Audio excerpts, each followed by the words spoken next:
疼下。हेलो guys, how are you doing. जैसा कि हमने लास्ट एपिसोड के अंदर देखा था कि वांग लिन ने टैंग फैमिली को पूरे तरीके से ख़त्म कर दिया था और अब बस वो एंसिस्टर ही बचा था। और इसी के साथ इस एपिसोड की स्टार्ट होती है, जहाँ पर सीन फ़िलहाल पास्ट में शिफ्ट होता है और हमें कुछ पास्ट की स्टोरी बताई जाती है, जहाँ पर हमें देखने के लिए मिलता है कि सुप्रीम लॉर्ड इस जगह पर खड़ा हुआ था और वो बाकी सारे लोगों से पूछ रहा होता है कि क्या सारे के सारे कल्टीवेटर्स यहाँ आ चुके हैं। उसने सारे ही बड़े सेक्ट के लोगों को इस जगह पर बुलाया था कुछ चीज़ के बारे में डिस्कशन करने के लिए। इसके बाद यहाँ पर जैसे ही वो कहता है कि क्या सारे लोग आ गए, तभी वो सभी कहते हैं कि लॉर्ड, हम सभी यहाँ पर पहुँच गए हैं आपके आदेश के ऊपर। अभी सुप्रीम एल्डर कहने लग गया था कि हमारी जाओ कंट्री जो है वो काफ़ी वक्त से थर्ड लेवल ऑफ कल्टीवेशन के अंदर अटकी हुई है और ये चीज़ मुझे बिल्कुल भी पसंद नहीं है, तो इसलिए मैंने एक काफ़ी ज़्यादा पावरफुल वे निकाला इन सारी चीज़ों से डील करने का। पूनांजी भी वहाँ पे खड़ा हुआ था। तभी यहाँ पर सुप्रीम एल्डर एक प्लान के बारे में बताता है। वो कह रहा था कि मैंने एक गॉड मेकिंग प्लान बनाया है कल्टीवेटर्स के लिए और फिर इससे ही गॉड ट्रांसफॉर्मिंग रियल्म के थ्रू हम लोग अपने आप को और भी ज़्यादा पावरफुल बना सकते हैं। और वो कहता है कि अगर ये सक्सेसफुल रहा तो फिर हमारी जाओ स्टेट पूरे तरीके से प्रमोट कर जाएगी और फिर फोर्थ लेवल ऑफ कल्टीवेशन के ऊपर काफ़ी आसानी से पहुंच सकती है। अब ये सारा का सारा प्लान उसने खुद से बनाया था। ये सुनने के बाद तो सारे ही लोग हैरान हो जाते हैं कि आखिर इतना ज़्यादा ख़तरनाक तरीका इनके पास आया कहाँ से। सभी लोग इसके बारे में बात कर रहे थे और कह रहे थे कि आखिर ये चीज़ है क्या, ये गॉड मेकिंग प्लान है क्या। जिसके बाद पूनांजी भी यही कहता है कि मैं आपसे जानना चाहूँगा कि आखिर ये गॉड मेकिंग प्लान क्या है, इसके बारे में हमें बताइए। तभी हमें देखने के लिए मिलता है कि यहाँ पर सुप्रीम एल्डर अब बताने लग गया था कि मैंने ये सोचा है कि सारे के सारे जाओ कंट्री के जितने भी लोग हैं उन सभी की स्पिरिचुअल रूट्स को उनसे अलग कर दिया जाए। ये सुनने के बाद तो यहाँ पर पूनांजी काफ़ी ज़्यादा सीरियस हो गया था और बाकी सारे लोग भी यही सुन रहे थे और कह रहे होते हैं कि आखिर ये किस तरीके की बात सुप्रीम एल्डर कर रहे हैं। इसके अलावा वो ये कहते हैं कि जाओ कंट्री के जितने भी लोग हैं उन सभी के स्पिरिचुअल वेन को निकाल लिया जाए और एक ख़ास तरीके के टैलेंटेड मॉन्क के अंदर इंजेक्ट कर दें अगर हम, तो इससे काफ़ी ज़्यादा पावरफुल और स्पीड अप कल्टिवेशन हो जाएगी, जिससे कि हमारी कंट्री और भी ज़्यादा तरक्की पे हो सकती है। लेकिन यहाँ पर हमें देखने के लिए मिलता है कि कुछ लोगों को ये चीज़ बिल्कुल भी पसंद नहीं आती कि आखिर सिस्टर कहीं पगला तो नहीं गया, किस तरीके की वाहियात वाली बातें ये कर रहा है। लेकिन यहाँ पर एंसिस्टर तैंग जो थे वो काफ़ी ज़्यादा शांति के साथ खड़े थे। उन्हें देख के तो ऐसा लग रहा है कि सुप्रीम एल्डर ने ये चीज़ उनके ख़ास तरीके के लिए ही यहाँ पर अरेंज की है, मतलब कि सिर्फ और सिर्फ उनके लिए। फ़िलहाल तो उनके एक्सप्रेशन काफ़ी काम नज़र आ रहे थे, जबकि बाकी सारे लोग काफ़ी हैरत में होते हैं सुप्रीम एल्डर के इस डिसीज़न को सुनने के बाद और बहुत ही ज़्यादा हैरानी के साथ में वो ये कह रहे थे कि सुप्रीम एल्डर आखिर आप क्या चाहते हैं। और साथ ही हमें देखने के लिए मिलता है कि सुप्रीम एल्डर तो यही कह देता है कि फिर जैसे ही हम उस टैलेंटेड मॉन्क को ढूंढ लेंगे, उसके अंदर सारी स्पिरिचुअल रूट को इंजेक्ट करेंगे, उसके बाद हमें हमारी डेस्टिनी के हिसाब से बिहेव करना है और उस एक बंदे को ढूंढना होगा। जिसके बाद यहाँ पर सारे ही लोग हैरान थे कि आखिर ये सच में इस बात को सीरियसली कह रहा है। पूनांजी को भी ये बात बिल्कुल समझ नहीं आती और वो कहता है कि अगर आप सारे ही लोगों की रूट्स को निकाल लेंगे तो फिर ऐसे तो हमारे सेक्ट के अंदर कोई डिसाइबल ही नहीं चाहेगा, क्योंकि जब किसी के पास स्पिरिचुअल रूट नहीं होगी तो वो कल्टीवेशन करेगा कहाँ से और सेक्ट भी कहाँ ज्वाइन होगा। जो कि चीज़ बिल्कुल ही सही बोल रहे थे वो, और ये कह रहे होते हैं कि ऐसे तो सेक्ट का काफ़ी ज़्यादा नुकसान होगा, प्लीज़ इसके बारे में एक बार आप इसके बारे में सोचें। लेकिन तभी हमें देखने के लिए मिलता है कि उसके साथ जो भी लोग एग्री कर रहे थे वो सारे के सारे कहते हैं कि एंसिस्टर एक बार प्लीज़ इसके बारे में सोचिए। लेकिन तभी यहाँ पर सुप्रीम एल्डर को बहुत ही गुस्सा आता और जो भी लोग इस चीज़ को कह रहे थे वो उन सभी के ऊपर प्रेशर बनाने लग पड़े थे। लेकिन तभी टैंग जो था वो इस मौके पे शांत खड़ा था, लेकिन जब उसे सिचुएशन उसके फेवर में नज़र आ रही थी तो फिर तुरंत ही कहता है कि आपकी बात से मैं बिल्कुल सहमत हूँ। और यहाँ पर आन के कहने लग गया था पूनांजी से कि पूनांजी वैसे आपको दोबारा सोचना चाहिए, क्योंकि हमारे जो सुप्रीम एल्डर हैं वो कभी भी गलत तो सोचेंगे नहीं और उन्होंने ये नहीं कहा कि सेक्ट के अंदर डिसाइबल ही आना बंद हो जाएंगे। एक बार हम उस बंदे को ढूंढ लें जो कि हमारे लिए सूटेबल रहेगा, फिर तो इतनी ज़्यादा प्रॉब्लम नहीं होगी और हमारा जाओ स्टेट जो है वो फोर्थ लेवल पे आ जाएगा कल्टीवेशन के मामले में। तो इससे ज़्यादा अच्छी बात और क्या ही है। तभी हम देखते हैं कि सारे ही लोग आपस में एक दूसरे की तरफ को देखने लग गए थे। कोई कुछ कहने की हिम्मत भी नहीं कर रहा होता है, क्योंकि अब अगर कोई कुछ करेगा तो ऑलरेडी सभी ने देख लिया है कि यहाँ पर सुप्रीम एल्डर क्या हाल कर सकते हैं। लेकिन तभी यहाँ पर मौके का फ़ायदा तैंग उठाता और कह रहा था कि मुझे तो लग रहा है कि हमें अपने गाँव के ऊपर इस चीज़ के बारे में सोचना चाहिए। जिसके बाद हम देखते हैं कि अब वो खुद आगे आ गया था और इस अपॉर्चुनिटी का फ़ायदा उठाते हुए कहता है कि मेरी तैंग फैमिली जो है वो लार्जेस्ट सेक्ट है यहाँ पर, और इसके अंदर ढेर सारे डिसाइबल्स भी हैं। मैं इस बात के लिए आपको श्योरिटी दे सकता हूँ कि हमारी तैंग फैमिली के अंदर ढेर सारे टैलेंटेड डिसाइबल हैं और वहाँ पर फूजी फैमिली से भी काफ़ी सारे टैलेंटेड मॉन्क्स हैं। तो मुझे ऐसा लग रहा है कि क्यों ना आप ये जो सारी अच्छी सिचुएशन और जो अपॉर्चुनिटी है ये मुझे दे दें, क्योंकि मुझे लगता है कि हमारे सेक्टर के अंदर काफ़ी ज़्यादा पावरफुल लोग निकलेंगे। अब वो एक तरीके से यहाँ पर एंसिस्टर को अपनी तरफ करने की कोशिश कर रहा था और बहुत ही ज़्यादा अच्छे तरीके से उसने अपने इस बात को उनके सामने रखा था, क्योंकि ना तो उसने कोई डिसएग्रीमेंट की और ना ही कुछ और, जिससे कि यहाँ पर सुप्रीम एल्डर बहुत ही ज़्यादा खुश नज़र आ रहे थे। और अब वो तुरंत ही एक टोकन निकालते हैं और कह रहे थे कि इस तिलिस्मान को रख लो और साथ ही इसे सोल एक्सट्रैक्टिंग एरे के साथ में इंग्रेव्ड कर दो। जिसके बाद हम देखते हैं कि यहाँ पर तैंग को वो मिल गया था, जिसके बाद तैंग बहुत ही ज़्यादा खुश होने लगा था कि उसे फाइनली इतनी अच्छी अपॉर्चुनिटी मिल गई है। जिसके साथ ही वो ये भी कह रहा होता है कि हमारी फैमिली के अंदर ढेर सारे टैलेंटेड लोग हैं और वाकई में मैं आपका शुक्रिया अदा करना चाहूँगा। जिसके बाद हम देखते हैं यहाँ पर ये सुप्रीम एल्डर बहुत खुश हो रहा था कि बहुत ही ज़्यादा अच्छा काम किया है मैंने। जिसके बाद वो ये भी कहते हैं कि पूनाजी, मुझे पता है कि तुम्हारा शानदार सेक्ट जो है वो थोड़ा छोटा है, लेकिन फिर भी तुम ये बात याद रखना कि अगर फ्यूचर के अंदर कभी भी तैंग को तुम्हारी ज़रूरत पड़े तो फिर तुम्हें वहाँ पर जाना होगा, यहाँ पर शानदार सेक्ट को ज़रूर से ही हेल्प करनी है। जिसके बाद यहाँ पर पूनाजी को गुस्सा आ रहा था, लेकिन चुप भी होता है कि आखिर इनसे क्या ही कहे। जिसके बाद हमें देखने के लिए मिलता है प्रेजेंट के अंदर ढेर सारे स्लैश अटैक वो कर रहा था अपने वांगलिन के ऊपर। और यहाँ पर हम देखते हैं कि यहाँ पर तैंग जो था वो काफ़ी ज़्यादा खुश नज़र आ रहा था और कह रहा था कि मुझे नहीं पता था कि तुम आ ही जाओगे।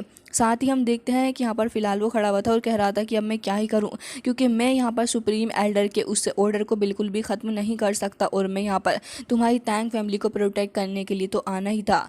जिसके बाद हम देखते हैं कि यहाँ पर अपना वांगलिन खड़ा हुआ था और उससे कह रहा होता है कि अच्छा तो तुम यहाँ पर इस फैमिली को प्रोटेक्ट करोगे। वांगलिन उसके सामने आके खड़ा हो गया था, तभी उसे वांगलिन की पुरानी वाली अपीयरेंस याद आने लग जाती है जब वांगलिन पहले यहाँ पर था।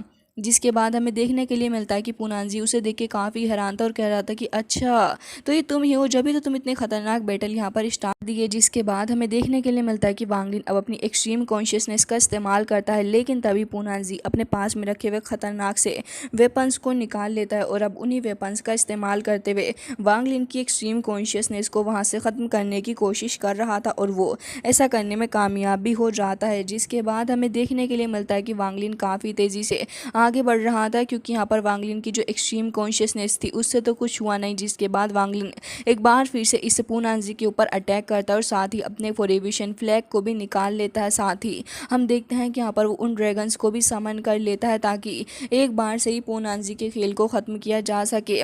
तभी हमें देखने के लिए मिलता है कि यहाँ पर एक फॉर्मेशन एक्टिवेट हो गई थी वांगलिन के पीछे और वांगलिन काफ़ी गुस्से से अब पूनाजी को ही देख रहा था। पूनाजी भी उससे फाइट करने के लिए तैयार हो गया था, क्योंकि वो उससे कहाँ ही डरता है। तभी हमें देखने के लिए मिलता है कि उसकी स्पिरिचुअल बॉडी वहाँ पर अपीयर हो गई थी, जो कि काफ़ी गुस्से से वांगलिन की तरफ को अटैक करने वाली थी। लेकिन तभी हम देखते हैं कि यहाँ पर वही ड्रैगन आ गए थे, जो कि वांगलिन के इशारे पे अब इसके ऊपर अटैक करने वाले थे। हमें देखने के लिए मिलता है कि पूनाजी वांगलिन के ऊपर अटैक करता है, जिससे कि वांगलिन की हालत थोड़ी ख़राब हो गई थी, लेकिन पूनाजी की हालत तो वांगलिन से भी ख़राब नज़र आ रही थी। तभी हम देखते हैं कि यहाँ पर उन ड्रैगन्स के थ्रू उसकी spiritual body on the spot he destroy हो गई थी। जिसके बाद पूनाजी के मुंह से भी ब्लड आने लगा था, लेकिन वो इतनी आसानी से तो हार बिल्कुल नहीं मान सकता। जिसके बाद हमें देखने के लिए मिलता है कि वांगलिन काफ़ी तेज़ी के साथ अपनी सोर्ड उसकी तरफ को बढ़ाने लग जाता है। पूनाजी जल्दी से उसको रोकने की कोशिश कर रहा था और तुरंत ही अपने वेपन निकाल के उसकी सोर्ड को रोकने की कोशिश करता है।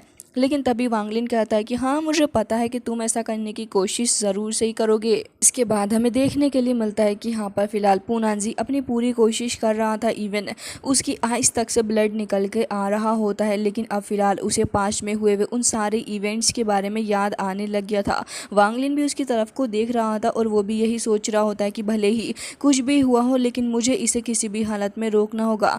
उसके फेस से गिल्ट साफ नज़र आ रहा था और वो कहता है कि पिछले 400 सालों के अंदर मैं टाल ऑफ बैबल मैसेंजर रहा हूँ। इसके बाद वो आगे बताते हुए कहता है कि हमारी कंट्री से फोर्सफुली लोगों की वेंस को छीना गया और साथ ही कल्टीवेशन कंट्री को आगे बढ़ाने के लिए काफ़ी कुछ गलत भी हुआ, लेकिन मैं क्या करूँ, मुझे अपने वादे के ऊपर भी रहना होगा। लेकिन तुझे बुरा लग रहा था जाओ कंट्री के लोगों के लिए भी कि मोर्टल्स को कितना ज़्यादा सफ़र करना पड़ा इन सारी चीज़ों से। जिसके बाद हम देखते हैं कि यहाँ पर अपना वांगलिन अपनी पावर को और भी ज़्यादा बढ़ाने लग गया था और अब ऑलमोस्ट यहाँ पर पूनांजी को भी ख़त्म करने वाला था। लेकिन तभी हमें देखने के लिए मिलता है कि वांगलिन की प्रॉब्लम बढ़ाने के लिए अब एक और स्काई के अंदर बंदा आ गया था और ये कोई और नहीं बल्कि सुप्रीम एल्डर ही होता है, जिसे देखने के बाद यहाँ पर तैंग एक बार फिर से चैन की सांस लेता और समझ गया था कि अब वो बच सकता है। तभी हम देखते हैं कि यहाँ पर फिलहाल जो सुप्रीम एल्डर आ गए थे वो कह रहे होते हैं कि तुम तो मरना डिज़र्व करते हो, तुमने काफ़ी कुछ गलत किया है। जिसके साथ ही उन्हें वांगलिन के ऊपर बहुत ही गुस्सा भी आ रहा था कि वांगलिन ने एंटायर जाओ कंट्री को इतने बुरे हालत के अंदर ला दिया, स्पेशली तैंग फैमिली को तो उसने जड़ से ख़त्म कर डाला है। लेकिन वांगलिन यहाँ पर कहाँ ही रुकने वाला था। काफ़ी आइकॉनिक डायलॉग वांगलिन बोलता है और कह रहा था कि मैंने कहा था ना, तैंग फैमिली को जो भी बचाने के लिए आएगा वो भी उसी के साथ मारा जाएगा।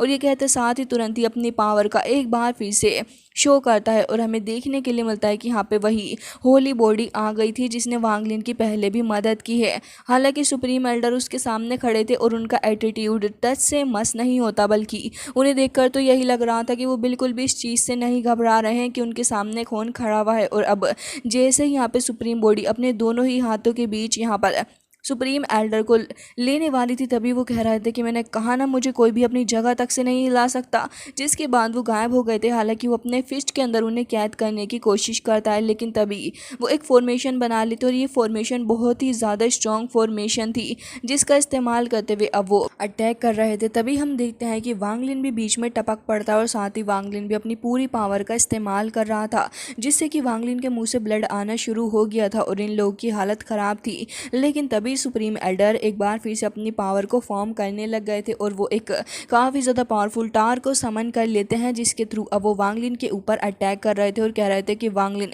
अब तुम मरने ही वाले हो। लेकिन तभी हम देखते हैं कि वांगलिन अपनी एक्सट्रीम कॉन्शियसनेस का ऐसा इस्तेमाल करता है कि यहाँ पर तो एल्डर को भी भागना पड़ गया था और साथ ही वांगलिन तुरंत ही अपनी एक्सट्रीम कॉन्शियसनेस का इस्तेमाल करते हुए एल्डर के ऊपर अटैक करने वाला था। एल्डर भी टार के थ्रू वांगलिन के ऊपर अटैक कर रहा था, लेकिन यहाँ पे एक्सट्रीम कॉन्शियसनेस के हिट होते साथ ही वो टार धीरे धीरे करके यहाँ पर ब्लास्ट हो जाता है, जिससे कि यहाँ पर तैंग फैमिली का जो एरिया था ये और भी ज़्यादा डिस्ट्रक्टेड हो गया था। इवन एल्डर तैंग तो आंखें फाड़ फाड़ के देख रहे थे और यही सोच रहे होते हैं कि अब आगे क्या होगा।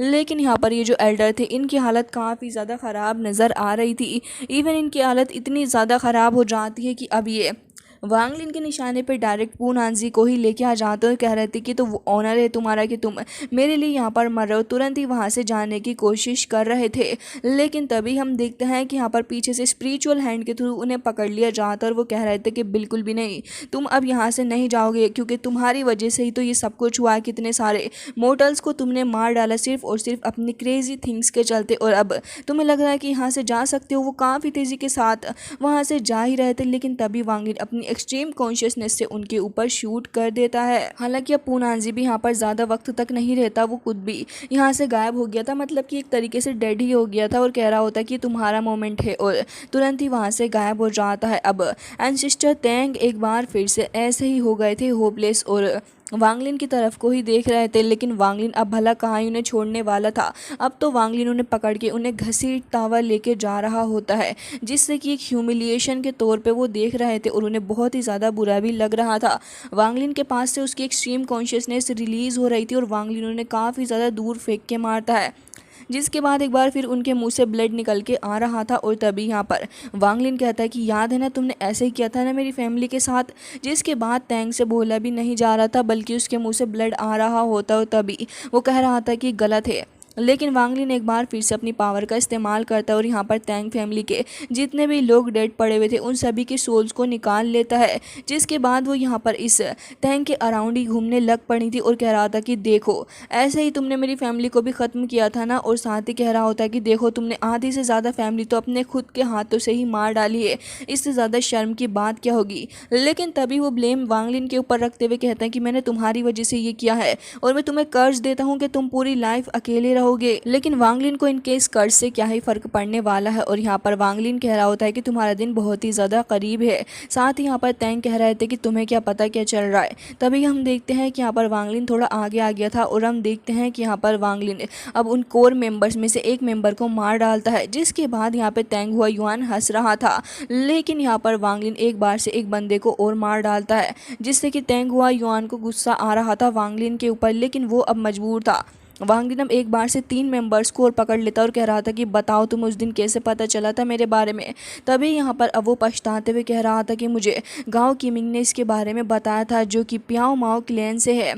जिसके बाद वो ये भी कह रहा था कि उसी ने अपनी डिवाइन कैलकुलेशन का इस्तेमाल करते हुए तुम्हारी फैमिली की लोकेशन मुझे ढूंढ कर दी थी। जिसके बाद वांगलिन कह रहा होता कि गांव किमिंग, अब मुझे याद आया। तभी हम देखते हैं कि यहाँ पर तो जो तैंग था, वांगलिन तुरंत ही उसको पकड़ लेता और उसे घसीटते हुए यहाँ पर लेके आता और कह रहा था कि अब तुम्हारा भी वक्त आ गया है। वो उसे तुरंत ही फेंक देता और जो सोल्स थी वो यहाँ पर लगातार अब उसको हिट करने लग जाती हैं, जिससे कि उसकी हालत बहुत ही ज़्यादा ख़राब हो चुकी थी। ये काफ़ी ज़्यादा क्रूएल सीन हमें दिखाया जाता है, जहाँ पर एक तरफ तैंग हुआ युआन की हालत वांगलिन ने ये कर दी थी, जहाँ पर वो ढंग से ब्रेथ तक नहीं ले पा रहा था और उसकी मौत बहुत ही करीब थी। वांगलिन ने अपना बदला ले लिया था। वांगलिन यहाँ से जा रहा था। तभी हम देखते हैं कि वांगलिन धीरे धीरे करके सभी को यहाँ पर स्टोन के अंदर तब्दील कर देता और उसके बाद एक ही झटके से सबको ख़त्म भी कर डालता है। मतलब कि अब ऑफिशियली वांगलिन ने तैंग फैमिली को ख़त्म कर डाला है और अपने उस वचन को पूरा कर दिया, जो कि वांगलिन ने कसम भी खाई थी। जिसके बाद अब हमें दूसरी साइड दिखाया जाता है कि वांगलिन उसी प्याओ मियाओ सेक्ट के अंदर आ गया था, जहाँ पर वही एल्डर किमिंग मौजूद था और हमें देखने के लिए मिलता है कि वो अपनी कैलकुलेशन लगा रहा था।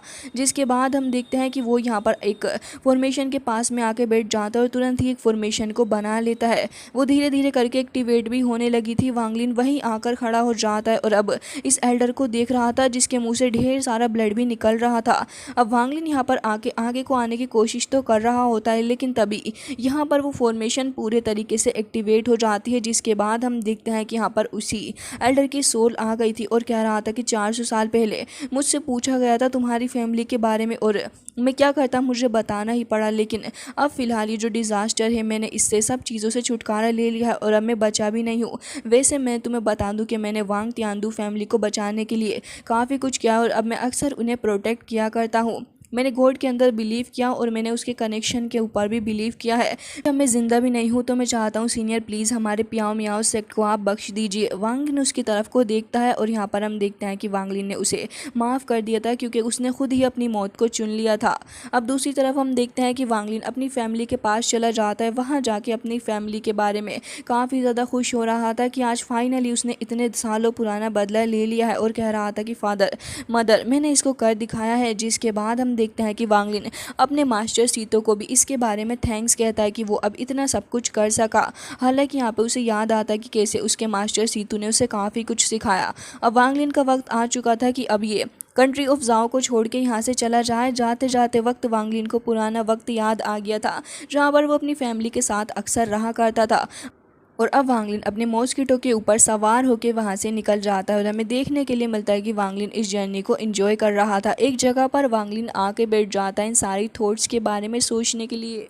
वांगलिन यहाँ पर बैठा हुआ था और अब अपनी जर्नी को एक बार फिर से याद करता है, जहाँ पर वांगलिन को याद आता है उसका सारा ही सफ़र जो कि स्टार्ट हुआ था उसकी कल्टीवेशन की जर्नी से। वांगलिन उस वक्त को याद करते हुए कहता है कि 400 साल बस एक पलक झपकाते वक्त के अंदर ही निकल गए और जब मैं यंग था तब मैंने अपने पेरेंट्स को प्राउड करवाने के लिए इस कल्टीवेशन पाथ के अंदर एंटर किया था, लेकिन इसके अंदर मैंने काफ़ी कुछ सहा और साथ ही अपने पेरेंट्स से सेपरेट भी हो गया। लेकिन फिर वांगलिन को याद आता है कि कैसे वांगलिन के फादर को और उसकी मदर को मारने वाले को हर किसी इंसान ने वांगलिन को इतना ज़्यादा टॉर्चर किया था। लेकिन अब वांगलिन खुश है क्योंकि अब उसके पास में कोई भी वरी नहीं है परेशान होने के लिए। साथ ही वांगलिन हर उस एक इंसान से बदला ले चुका है जिसको वांगलिन कुछ नहीं कह पाया जब वो वीक था और कल्टीवेशन के इस पाथ के अंदर इतना ज़्यादा आगे नहीं आया था। अब वांगलिन कहता है कि यहाँ पर अब उसके पास में कोई वरी ही नहीं है, मतलब कि अब परेशान होने के लिए कोई चीज़ ही नहीं या फिर किसी चीज़ के बारे में वांगलिन सोचकर कुछ परेशान हो। लेकिन तभी वांगलिन कहता है कि यूनिवर्स ये बहुत ही ज़्यादा वास्ट है और फ्यूचर में काफ़ी कुछ हो सकता है। मैं वांगलिन अभी भी यहाँ पर नहीं रुकूंगा, क्योंकि अब वांगलिन अपनी कल्टीवेशन के रास्ते में आगे बढ़ने का डिसाइड करता है, जो कि एक सबसे ज़्यादा अच्छी बात है कि वांगलिन अभी रुकता नहीं बल्कि अब वांगलिन का नेक्स्ट मकसद ही यही हो गया है कि अब वो हेवन की विल के अगेंस्ट जाएगा। मतलब कि वांगलिन अभी अपने आप को और भी ज़्यादा इम्प्रूव करने वाला है और कल्टीवेशन के इस रास्ते के अंदर वो और भी ज़्यादा आगे जाएगा। वांगलिन ये कहता है कि भले ही ये पाथ मेरे लिए बहुत ही ज़्यादा ख़तरनाक रहा हो, लेकिन फिर भी मैं इसके अंदर लगातार आगे जाता रहूँगा और ये कल्टीवेशन कभी भी ख़त्म नहीं होने वाली, क्योंकि अब मुझे और भी ज़्यादा आगे जाना है। वांगलिन याद करता है कि उसके पेरेंट्स उससे काफ़ी ज़्यादा खुश हुआ करते थे। इवन वांगलिन जब यहाँ पर सिलेक्ट होने के लिए आगे गया था इस कल्टीवेशन के पाथ के अंदर, तभी उसके पेरेंट्स ने उसे ये कहकर भी मोटिवेट किया था कि वांगलिन, इस बात से फ़र्क नहीं पड़ता कि तुम इसमें सिलेक्ट होगे या फिर नहीं। जिसके बाद वांगलिन बहुत ही ज़्यादा सैड होते हुए उस जगह से अपने पेरेंट्स को छोड़ के चला तो गया था, लेकिन उसे इस बात की काफ़ी फिक्र रहा करती थी कि उसके बाद उसके पेरेंट्स का क्या होगा। इवन वांगलिन और उसके पेरेंट्स अच्छा खासा वक्त साथ में बिताया करते थे। वांगलिन अपनी फैमिली से इसीलिए भी ज़्यादा प्यार करा करता था क्योंकि उसकी फैमिली ही थी उसके पास जो कि उसे ट्रूली समझा करती थी और साथ ही यहाँ पर उसके साथ बहुत ही अच्छे से बिहेव भी करती थी। जिसके बाद वांगलिन को अपने मास्टर सीतू के बारे में याद आता है, जिन्होंने उसे बहुत कुछ सिखाया और उसको बहुत ही ज़्यादा अच्छे से कल्टीवेशन करने के बारे में बता दिया था। हालांकि इसके बाद वांगलिन याद करते हैं अपनी प्यारी मिस लू के बारे में, जिसने वांगलिन के लिए अपनी जान तक खतरे में डाल दी थी और वांगलिन के लिए एक पिल भी रिफाइन करके दी थी, जो कि एक बहुत ही ज़्यादा ख़तरनाक पिल थी। इवन उसने उस 6th ग्रेड की पिल एलिक्सर को बनाने के लिए अपनी जान को इस कदर खतरे में डाल दिया, जो कि आपको आने वाले एपिसोड्स के अंदर पता चलेगा कि वांगलिन को बचाने के लिए जब मिस लू ने अपनी जान खतरे में डाल दी और उसके बाद फिर इतना सब कुछ उसने वांगलिन के लिए किया। लेकिन अब फिलहाल प्रेजेंट में मिस लू के साथ काफ़ी कुछ बुरा होने वाला है, जो कि हम आपको अभी नहीं बता सकते। लेकिन हाँ, इस चीज़ की कन्फर्मेशन है कि एपिसोड भी आपको जल्द ही देखने के लिए मिलेगा और बहुत ही ज़्यादा एक्साइटिंग एपिसोड्स ये होंगे। सो गाइज़, ये एपिसोड तो यहीं हो जाता है एंड आई होप कि आपको आज का ये एपिसोड बहुत ही ज़्यादा इंटरेस्टिंग लगा होगा। स्पेशली मुझे भी काफ़ी ज़्यादा अच्छा लगा क्योंकि इसके अंदर वांगलिन की काफ़ी सारी जर्नी के बारे में दिखाया गया और वांगलिन का 400 साल पुराना बदला वो भी वांगलिन ने ले लिया, जो कि काफ़ी ज़्यादा इंटरेस्टिंग चीज़ रही। वांगलिन के इस चीज़ के बारे में आपका क्या कहना है, जहाँ पर वांगलिन ने इतने वक्त बाद अपना बदला ले ही लिया और वो इसके अंदर कामयाब रहा है। मुझे देखने में पर्सनली बहुत ही ज़्यादा सेटिस्फाइंग लगा, जहाँ पर वांगलिन ने सारे ही मेंबर्स को मार डाला है एंड ये काफ़ी ज़्यादा अच्छे तरीके से वांगलिन ने अपना बदला लिया और ख़ुद को प्रूव भी किया। प्लीज़ इसके बारे में कमेंट करके ज़रूर से ही बताइएगा, क्योंकि हम भी जानना चाहेंगे इसके बारे में। सो गाइज़, मैं मिलती हूँ आपसे नेक्स्ट वीडियो में, तब तक के लिए bye bye, take care of yourself.